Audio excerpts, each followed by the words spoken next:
30 ஆண்டு குத்தகை காலம் முடிவடைந்ததாக கூறி திருச்சியில் உள்ள எஸ்ஆர்எம் குழுமத்தின் நட்சத்திர ஓட்டலை தமிழக சுற்றுலாத்துறை கையகப்படுத்தியதை எதிர்த்து உச்சநீதிமன்றத்தில் எஸ்ஆர்எம் நிறுவனம் சார்பில் மறுசீராய்வு மனு தாக்கல் செய்யப்பட்டுள்ளது. மெரிபா பன்னீர் சோடா, ஐ ட்ரஸ்ட் மெரிபா.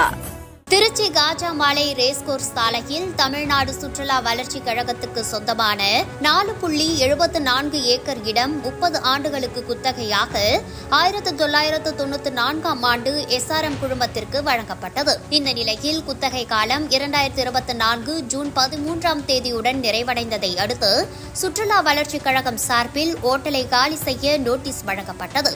அதற்கு விடுதியின் அனைத்து கட்டமைப்பு வசதிகளும் எஸ்ஆர்எம் குழுமத்தின் சார்பில் செய்யப்பட்டது.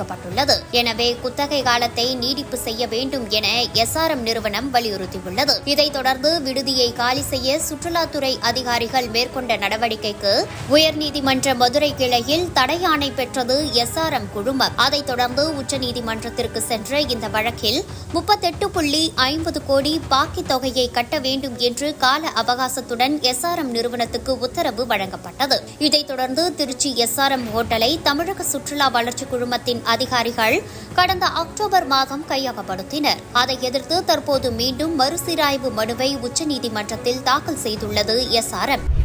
தமிழ்நாட்டை சார்ந்த எஸ்ஆர்எம் குழுமம் அவங்களுக்கு திருச்சியில் எஸ்ஆர்எம் ஹோட்டல் அப்படிங்கிற ஒரு ப்ராப்பர்ட்டி இருக்குது. அந்த ப்ராப்பர்ட்டிஸ் அண்டர் த லீஸ், தமிழக அரசாங்கத்துக்கிட்ட லீஸில் தான் இருந்தாங்க.